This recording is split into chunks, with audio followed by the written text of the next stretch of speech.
This is crafting your narrative, right? You're with TED Ed. My name's Ashley, and I work for TED.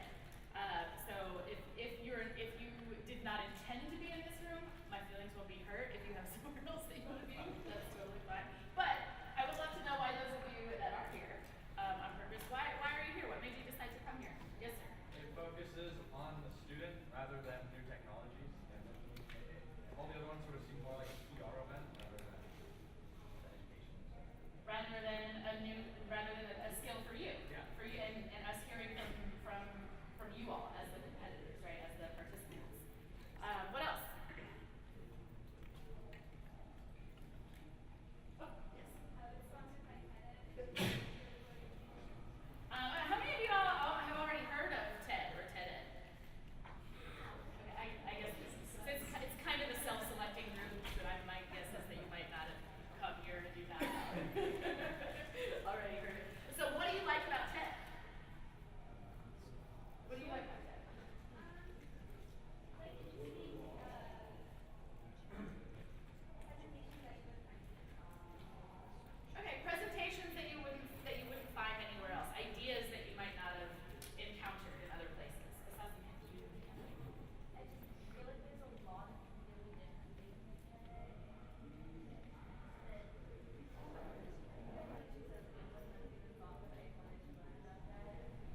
Yeah, a lot of different things that you wouldn't even have known that you wanted to learn about, which we have kind of an advantage in that because we peddle in ideas, right? Which is a very broad umbrella, which means that anything that you are already interested in or that you never knew you would be interested in or that you will never be interested in fits under this umbrella. So chances are pretty good that there's something that you might feel curious about or compelled by on the TED platform, right? What else? Is there another? I wanted to hear how purpose and everything that kind of aligns with ideas. Oh, good. Like that question. Did everybody hear that? What's your name? Jordan. What Jordy said is the question. He said, I'd like to hear how first and everything that's happening here at this event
lucky enough to be here with you all.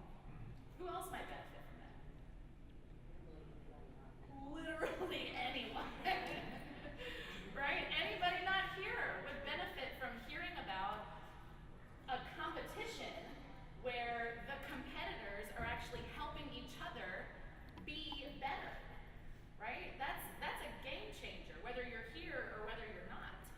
So the reason that TED Ed and First Robotics have such a really, really lovely relationship is we have a platform from which you come on in, guys, come on in. Come on, line up.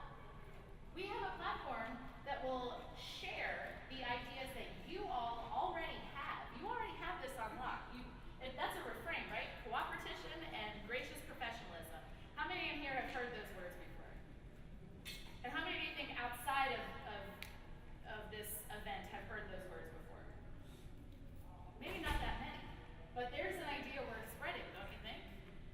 I think so. So part of the reason that we're here today is exactly that, to do a little bit of digging and polishing and looking at the ideas that you all are already working on, the projects, all of the exciting, innovative stories that you all have, and bringing those to a place where people not only in this room, but also beyond the FIRST community can also be inspired by the things that you all are working on, can also be motivated and driven to to be a young woman in STEM, right? Who knows, oh, actually, okay, so it turns out women can build robots. I never even thought of that. Or who can discover the idea of gracious professionalism when maybe they haven't been exposed to that yet. So there are lots and lots of overlap between FIRST, what you all are doing here at FIRST, and TED, right? Okay. Anybody else have any other reasons that they want to throw out onto the floor for the good of the order? Reasons that you're here and what you're hoping to get out of this session? We don't have a lot of time, but we have some time. What else? Why else are you guys here? Learning how to express an idea concisely.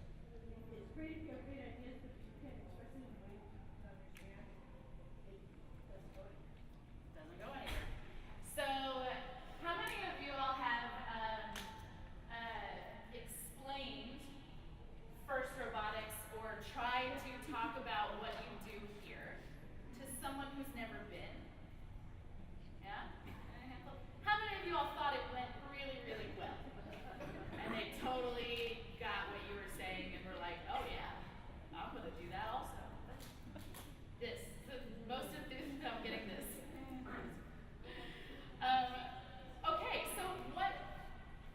Okay, maybe FIRST Robotics isn't for everybody. Maybe.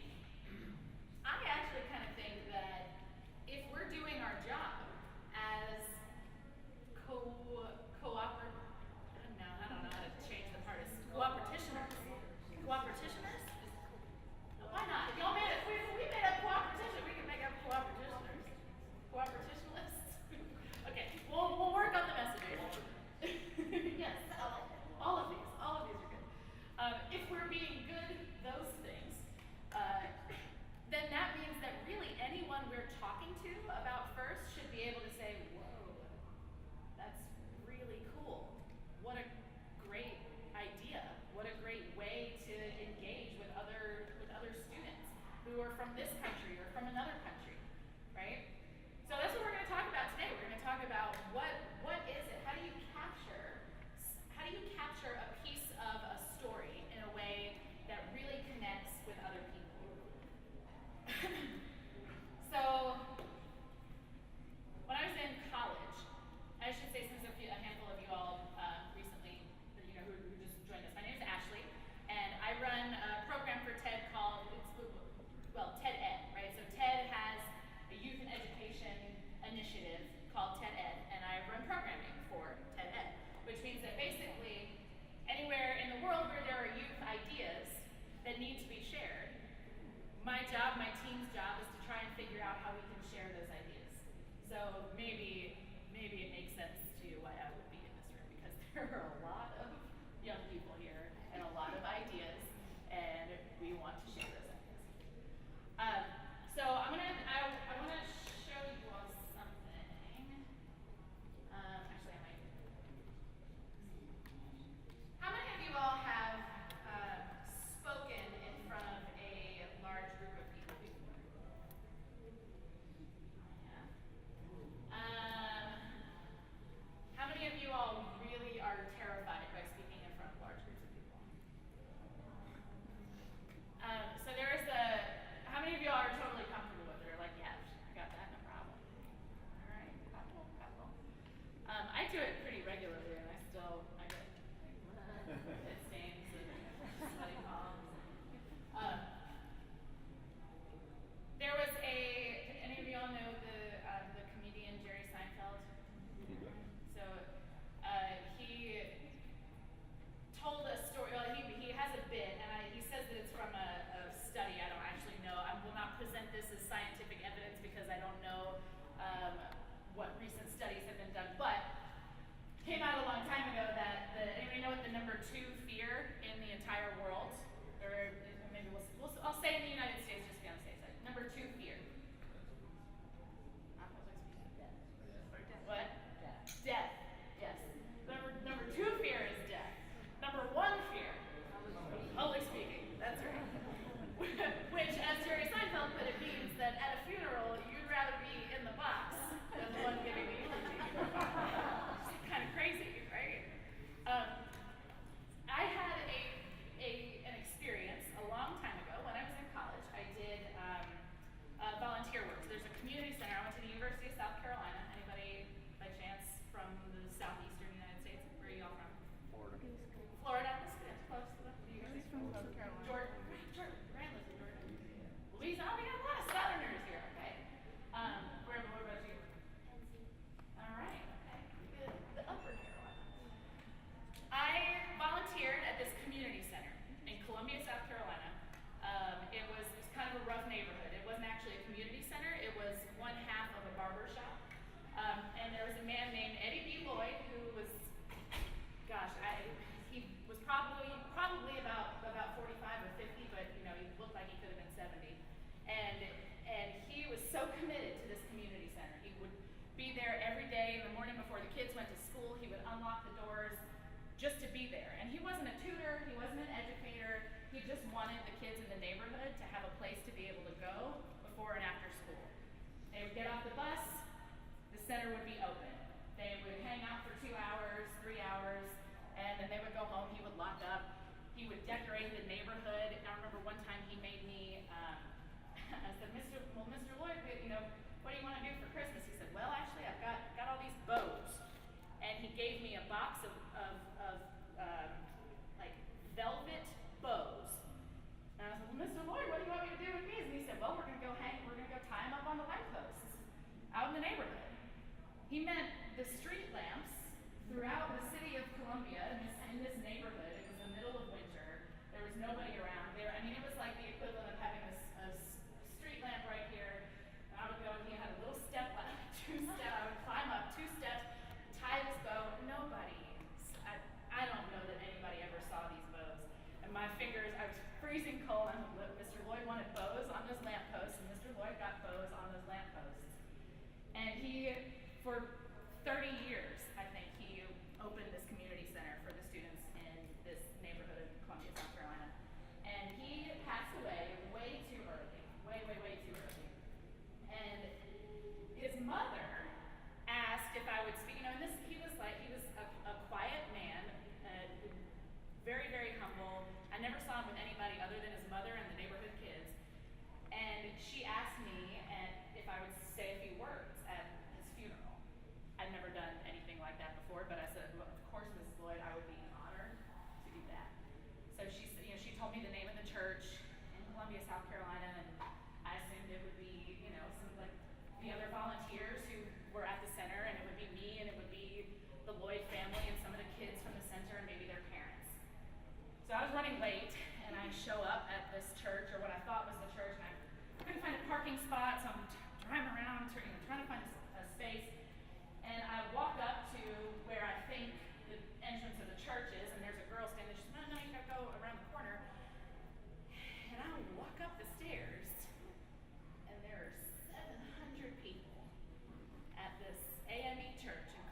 South Carolina. There's an usher at the front door who escorts me up the aisle past 700 people, these women dressed in their Sunday best with their big hats, and sits me right behind the mayor of Columbia, South Carolina, and the chairman of the city council of Columbia, South Carolina.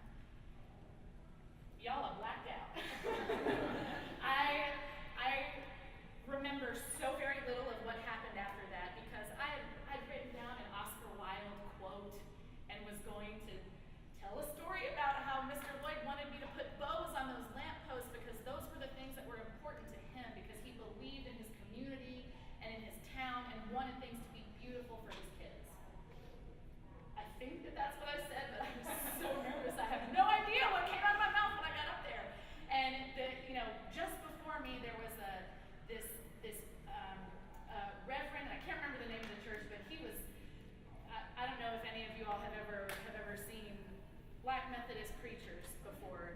This man was pacing back and forth, and he's sweating bullets and dripping sweat everywhere, up and down the aisles. Hey, hallelujah, amen, praise the Lord. And then they called me.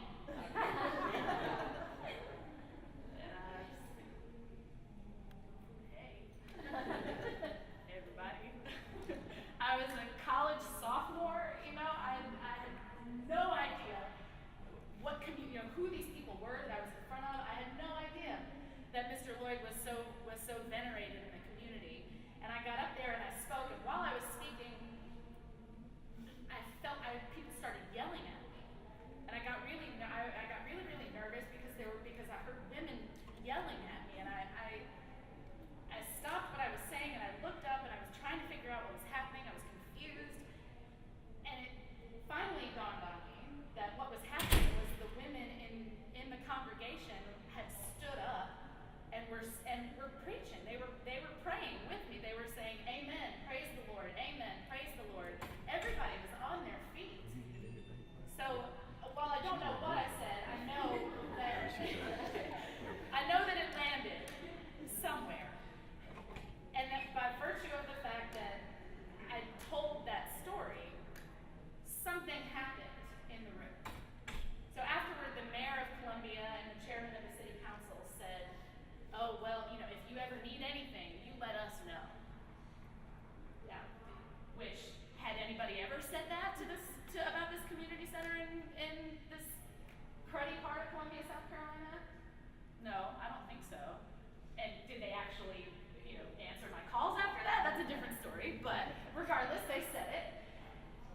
But Mrs. Lloyd, Eddie B. Lloyd's mother, who was, she must have been 90, came up to me after and she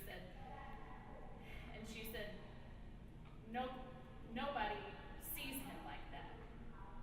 Nobody's ever seen him like that." She wouldn't talk very well, but those were the words that she said to me. She said, "Nobody's ever seen him like that. Now they see him." And I was convinced in that moment, and I'm still kind of convinced that might have been the best thing that I've ever done. Just to say in front of people who didn't know what kind of man this man was, to tell that story so that they understood what kind of man this man was. And I thought it was important, not because of the people in the room, but because his mother thought it was important. That made it worth everything to me. So what does that have to do with why you all are here? What do you think? What do you think that there were moments where I said, "Oh, I don't know if I can do this"? Yeah, there sure were. About every second, including when I was actually standing up in front of all these people. But why? What does that have to do with why you guys are here? Somebody make a connection for me. Yeah, some things are that important that you have to do it, whether or not you already know that you're good at it, whether or not you've practiced, whether or not you think that everyone is going to be on your side, or that they're all going to agree with you, or that they're going to think what you have to say is important. And why is that? What else? What are some other connections? You just never know who you're going to touch. You never know who needs to hear the story that you have to tell. It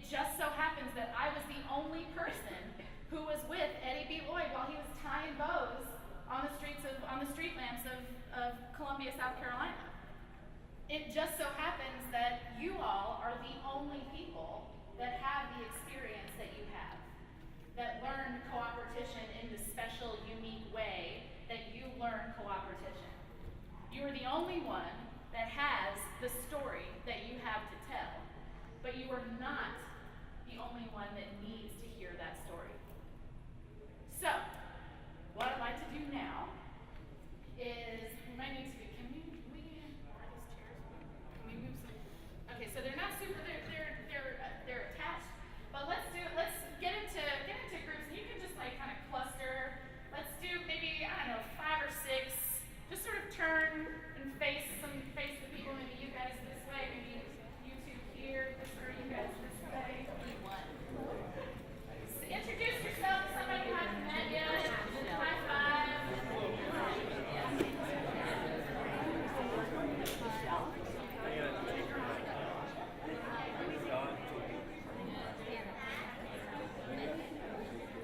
Okay.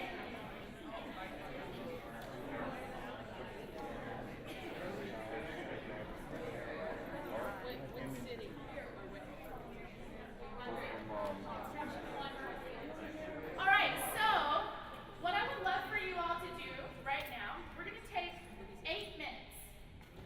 8 minutes to go around your little cluster, your circle, your amoeba-shaped group of humans. And you have a choice. So you can make a choice. Either in 2 to 3 sentences, share a story that you heard that has always stuck with you.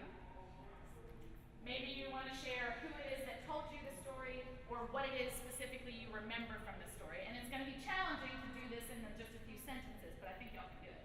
So you can talk about a story that you've heard that has always stuck with you. Maybe it's a fairy tale. Maybe it's a story that your grandma told you. Maybe it's a story that you heard on your way to this room. I don't know. Up to you. Or, if you like, you may share a story of your own. So something that, were you to be invited to give a TED Talk right now, what would your talk be about?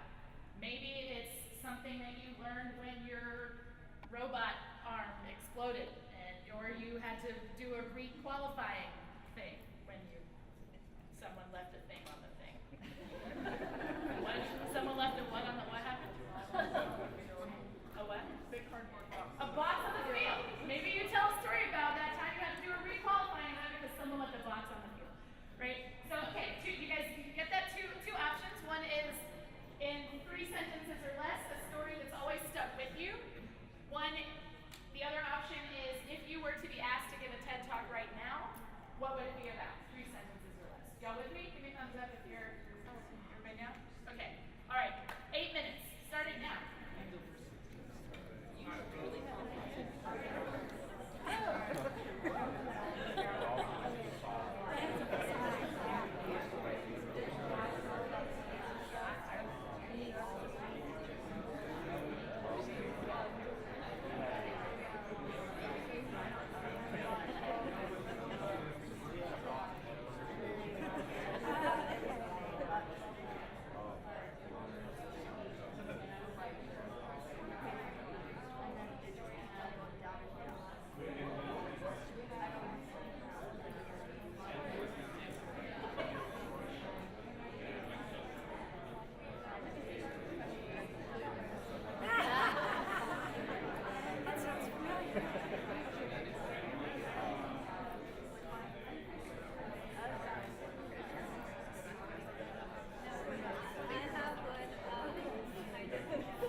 Okay, how many of you,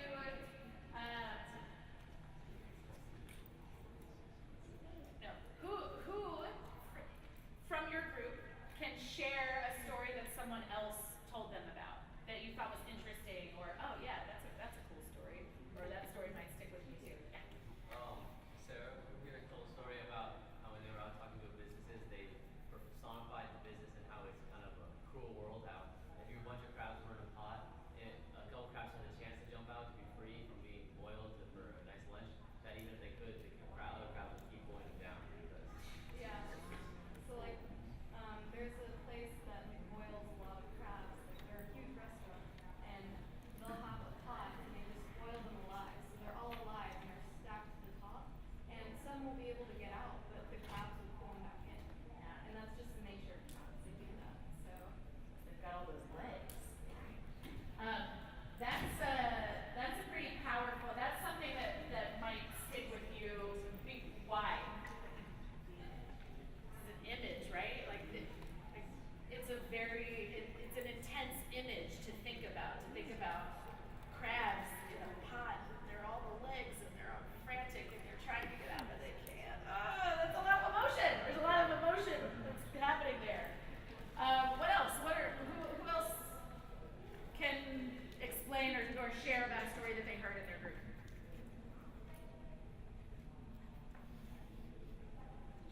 Yes, sir.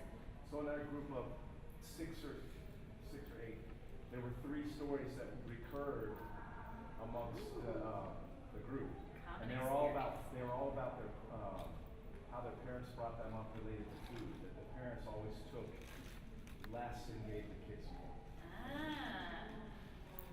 Okay, a lot happening there. How many? So, I think the biggest or the most important thing in what's your name? In JP's story about his group's stories is the common thread. There are several common threads in what JP just shared. What are they? Food, right? How many people can relate to food? Yeah. As we might speak different languages, we might wear different kinds of clothes, we might have different preferences on music or movies or whatever. But we all know food, right? What else? What's another common thread? Childhood. Family, yes. What did you say? Parents. Upbringing, right? Everybody can relate to a story about upbringing in some way, shape, or form, right? Chances are pretty good that even those things that you think are just in your weird family are probably not just in your weird family. They're probably in my weird family also. Maybe somebody else's, right? What else? Any other stories? Oh yes, sacrifice. No, it's important because you have in one group, right? That was 8 minutes.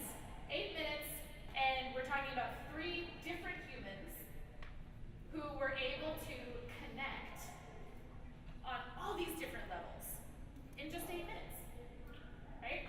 Which every time you tell a story, you have that potential. You have the power to connect with other people, even if they're not speaking back to you.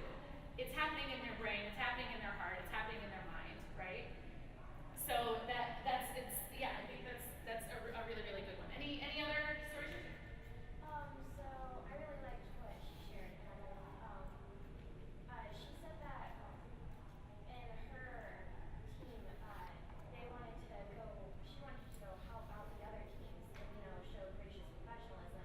But it took a while to convince them to go over there. But when they did, like they were able to help the other teams. And then later in the day, another team came over and helped them with something. That's a great one. That's great because who is it relevant to? Everybody here, right? So this is a story, in case for those of you in the back, in case you didn't hear. The story is about, okay, I really want to go over and help this other team because gracious professionalism, I'm supposed to be, a gracious professional. But maybe my team's gonna take some convincing because everybody's kind of in the zone right now. They're worried about their own thing. But I'm gonna try. I'm gonna talk them into it. So eventually they go and they help the other team, and then fast forward and it's paid back because you get help from that team, right? And maybe that happens, maybe that doesn't happen, but either way, this is a story. Sophia's story is a story about standing up for the thing that you think is right, even if it's not the easy thing to do. It's about cooperation, right? Which is something that we all at this event have in common, or want to have in common, or should have in common. And it's a story that shows you a real way that gracious professionalism plays out, right? Like that's a real life example that chances are pretty good that lots of people in this room can relate to, right? So I run the TED Ed Clubs program. TED Ed Clubs is basically, we work with young people to try and help them discover an idea that they're passionate about or curious about, maybe something robotics related, maybe something food related, maybe something not related to either of those things. And we have a sort of guide, a set of activities that are meant to help you develop your idea into a TED-style talk, right? So we at TED think that there are as many. How many students are there? How many young people participate in FIRST Robotics around the world? Approximately hundreds of thousands, which means that we believe at TED that there are approximately hundreds of thousands of ideas and stories worth sharing that need to be, expressed to people outside of just this room. So an example of this, we have worked with a handful of FIRST Robotics participants on something related to a FIRST Robotics project that they did or competition that they participated in, and worked on developing that story, right? So you all know the Global Innovation Award. So that's a part of the FIRST Robotics universe. And I was very fortunate to go last year to the final, the championship, is it called championship? Award, yeah. And I got to see all these incredible inventions that these different teams had come up with to solve big problems, like really big problems that people my age and beyond have been struggling with. And so we plucked out a handful of these stories and about the inventions and walked through this process of, okay, so you're presented with this problem. For some of you all, it may be you're presented with this kit of materials. You have a blueprint. You have to design a robot that's going to solve a problem, right? What do you have to do once you're presented with the problem? Somebody tell me about your process. Like, how did you get here? Tell me about the lead up to it.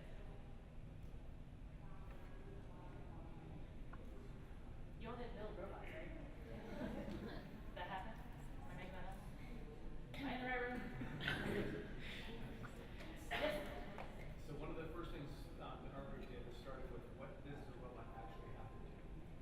Okay. What does the robot actually have to do? Yes, ma'am. We have like a block game preseason. Ooh. And so we basically go on like the first 3 days of build season. So like the first day we strategize, we split into groups. We have about 14 members, so we all like strategize. And then the second day we all come together and then for like 5 days. Okay. So a mock game, right? So you go through this hypothetical situation where you're starting out with okay, what does it look like? What's the problem? Then you go through this situation that's meant to show you what might happen when you really build the thing, right? What about the rest of you? What else? What else do you do? What else is part of your process? Yes. Our school hosts the kickoff for the whole Pacific Northwest. So thousands of kids come to our school at 5:30 in the morning because it's NASA time. And they set up these huge screens and they project so all of the teams see what the competition will be for the year at kickoff. Then they break out into different rooms in the school with all these different schools from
part of our lives every day in the future, right? Yeah, so that's definitely it. What else? What else might be interesting to somebody? If you're explaining what you do to someone who has never heard of FIRST Robotics before, what might be interesting to them? You can learn a lot of interesting things like coding or building. Yeah, there's like a practical element to it where, okay, so we have the big cool future time where robots are, all over the world, and we get to get a glimpse of that future and get to, tinker with it. There's also this super practical, we can learn how to code those robots and build the mechanisms that hold them together, right? So that might be interesting to some people. What else? I can encourage them to Yeah. So a career they've never even considered. So some people might think, oh, like after school club to build robots sounds pretty cool, but I want to, I'm going to be a doctor when I grow up, so I need to spend more time thinking about activities that will help me with that. Maybe participating in this activity will show you there's like a whole world in the medical universe. If you wanted to be a doctor, like think about how many places of the medical field robots are involved with. Tons and tons and tons, right? Anything else? Any other things? Yeah. How it affects the community. How does it affect the community? What do you think? I think that having a robotics team not only exposes the other maybe two robotics and two STEM, but it also can create, I don't know, I feel as if it would be almost like, it starts with something, but then it leads to many other things that can get just positive impact, or even robotics teams helping with, I don't know, just things in the community and just knowing that there's STEM, there's a future, and trying to put it in a more positive direction. Yeah. I think that's an incredible point because it may be that, okay, so I'm going to reverse a little bit and think about audience, right? So maybe there's somebody, maybe your audience, if it's one person you're talking to or 20, maybe your audience is somebody who really wants to learn how to code. And you are the person who explains to them, hey, if you do FIRST Robotics, you might learn how to code. Maybe your audience is that friend of yours who wants to be a doctor and doesn't think that FIRST is going to help them be a doctor, and you get to explain to them, well, actually, like, here are all of these ways that robots are involved in the job that you might want to do in the future.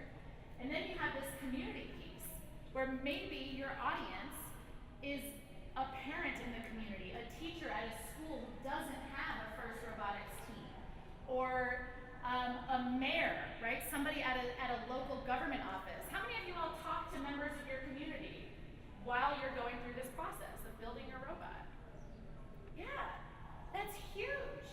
Because not only are you elevating how people think about and understand robotics in general, right? FIRST Robotics, STEM education, all of these things, you're also letting the community know that they have this resource. So there's a lot of exchange that's happening there, and that's so important, right? Point is, you all have all of these different threads that you can weave into a story. So anytime you find yourself in a position where you have an experience that affects you emotionally, like today, maybe it's, oh, we gotta requalify, we have to do this thing. Or, oh, I finally was able to talk my team into going to help this other team put their, get this extra piece for their robot, and they helped us out. Or, oh man, I never ever thought that as a 13-year-old girl I would be building robots because it turns out, like in school, I got the impression that that wasn't a thing that girls did, and here I am. Anytime you have a thought like that, ask yourself, who else would benefit from hearing that story? Because you might not be thinking about it, but there are always people who need to hear that story. So I want to throw out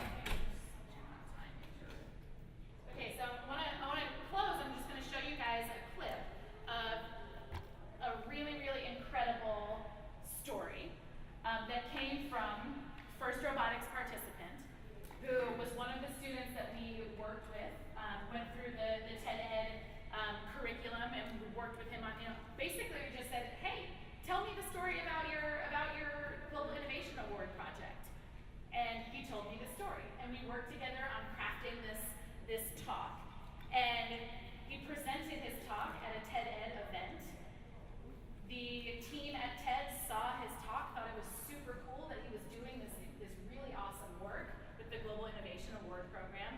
And now that talk is on TED.com and has hundreds of thousands of views, which means that there is a FIRST Robotics student, just like you, that now has given the gift to the rest of the world of sharing his experience with the Global Innovation Award in FIRST Robotics.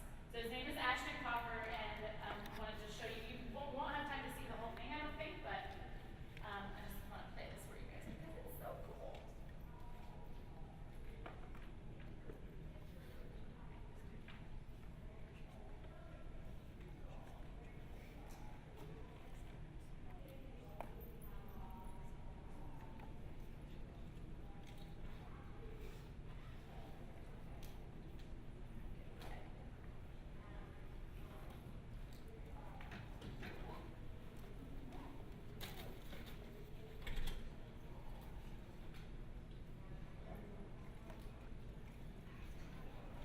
The link is there, but I'm not. What's that? Oh yeah, there we go.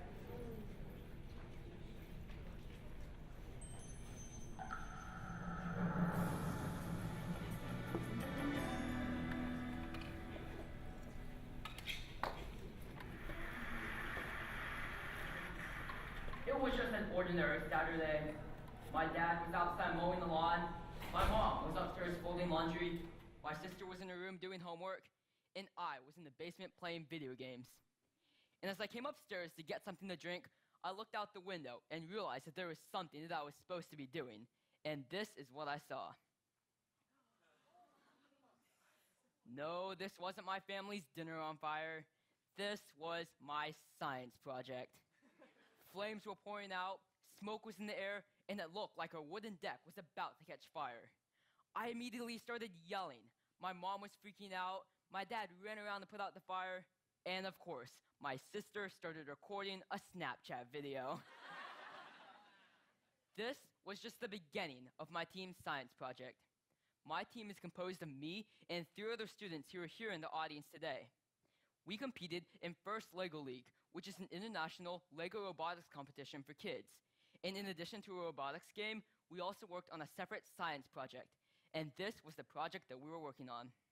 So the idea for this project all started when a few months earlier, a couple of my teammates took a trip to Central America and saw beaches littered with styrofoam, or expanded polystyrene foam. And when they came back and told us about it, we really started thinking about the ways in which we see styrofoam every day. Get a new flat screen TV, you end up with a block of styrofoam bigger than the TV itself. Drink a cup of coffee, well, those styrofoam coffee cups are sure gonna add up. And where do all these items go after their one-time use? Since there aren't any good existing solutions for used styrofoam, almost all of them end up right in the landfill or the oceans and beaches, taking over 500 years to degrade. And in fact, every year, the US alone produces over 2 billion pounds of styrofoam, filling up a staggering 25% of landfills. So why do we have these gross accumulations of styrofoam waste? Why can't we just recycle them like many plastics? Well, simply put, recycled polystyrene is too expensive and potentially contaminated, so there is very little market demand for styrofoam that has to be recycled. And as a result, styrofoam is considered a non-renewable material because it is neither feasible nor viable to recycle polystyrene. And in fact, many cities across the US have even passed ordinances that simply ban the production of many products containing polystyrene, which includes disposable utensils, packing peanuts, takeout containers, and even plastic beach toys, all products that are very useful in today's society. And now France has become the first country to completely ban all plastic utensils, cups, and plates. But what if we could keep using styrofoam and keep benefiting from its cheap, lightweight, insulating, and excellent packing ability while not having to suffer from the repercussions of having to dispose of it? So I'm going to stop there, which is really a terrible place to stop. Don't you want to know how it's going to end? But I'm stopping there because of time and because the talk is on TED.com, so you can literally Google TED Ashton Copper and you'll be able to watch it. Like 500,000 other people. Point is, Ashton's talk, his story, his idea, his team's idea about recycling styrofoam, which, y'all,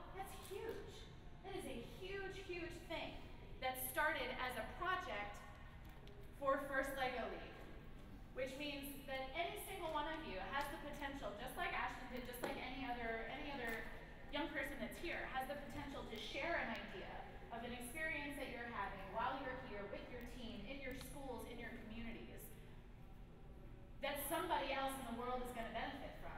Maybe it's 500,000 other people. We don't know, right? And we will never know unless you share your story. So stay tuned. We're hoping that there will be lots of other opportunities for you and your teams to connect with TED Ed and to do presentations just like this. And I hope that you all will.